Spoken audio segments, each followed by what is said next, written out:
Hi everybody, Stay-at-home dad gamer here with some more impressions from games at PAX 2013.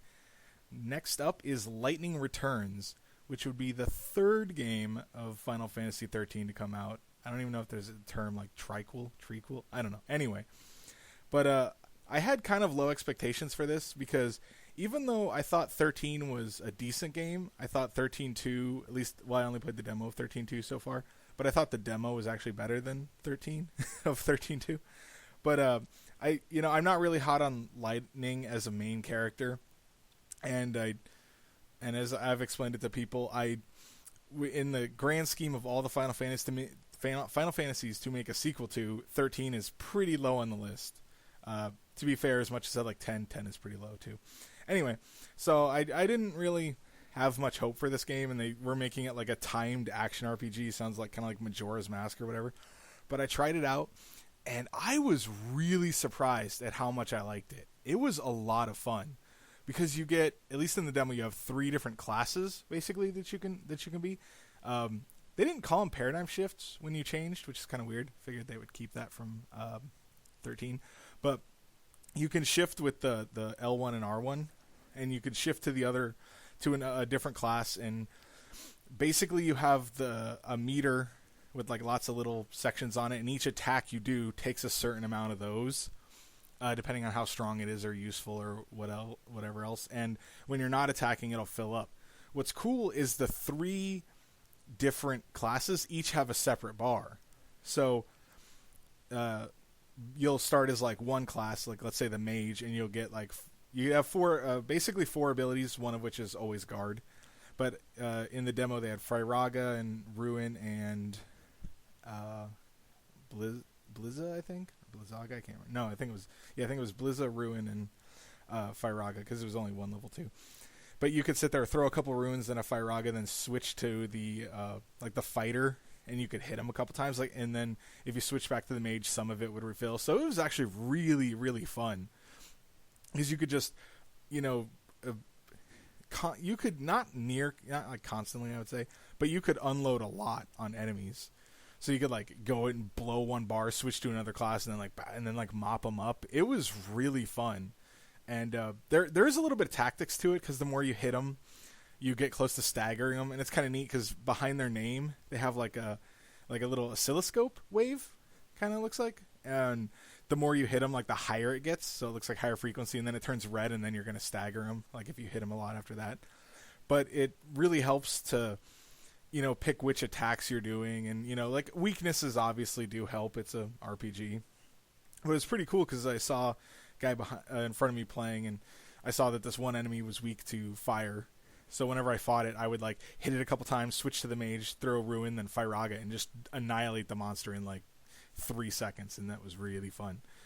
And when you're moving around the map, you can jump and dash, which is kind of weird, and you can actually strike a guy, like a lot of RPGs nowadays, where you can get a preemptive strike by actually hitting the enemy. And if you hit them, you get a good bonus, which usually reduces their HP by like 5 or 10% or something. But if you hit them from behind, it reduces it by like 25 or something, and you get a great. I only did that once because most of the enemies were actually not that threatening.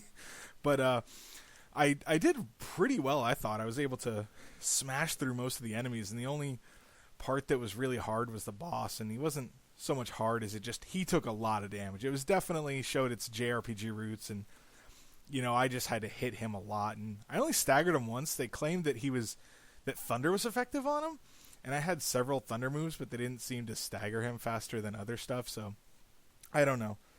But anyway, like I said, the battles were hard, or not hard, excuse me. The battles were really fun, and only the boss was hard. But what little of the plot they had just looked really weird. I don't know what's going on, that there's chaos everywhere or some places, and Lightning's investigating it, and unfortunately Hope is helping her. I was hoping that character like fell into a pit and died or something. Definitely an airship character. But she's chasing Snow through some dilapidated ruins, and I don't know if it's Snow. He looks different, of course. He looks like what little bit I could see, he almost looked younger, and I'm like, Snow doesn't age reverse. Anyway, and this enemy shows up at the end, excuse me, and Lightning asks, "Oh, who are you?" And I'm like, "It looks like Sarah." You're not even gonna comment like, "Hey, that kind of looks like my sister." But I don't know.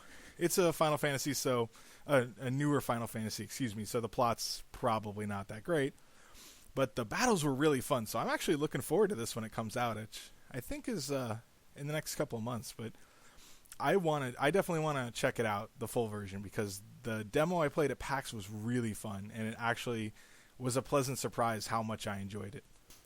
One thing though I will mention that seemed pretty odd was for some of the like winning animations, especially for Lightning, was that they almost tried to like make her seem more attractive, if that makes sense. Like when she's the mage one, I believe she would like put her arms up over her head and like behind her back, like thrusting out her chest. And with one of the ones that the camera would like cut, so it was like an upskirt shot, and it felt very different from how Lightning is as a character, because she's like this like tough as nails person, whatever, and like these things seemed out of character, that you could that they would do that, or that it was trying to make her like more sensual or whatever. It just really struck me as odd. That was just because it goes against the character, it really felt out of place. That kind of felt like a move more to cater. That's like more like fan service than actually keeping true to the character. But that was really the only problem I had with what I had played.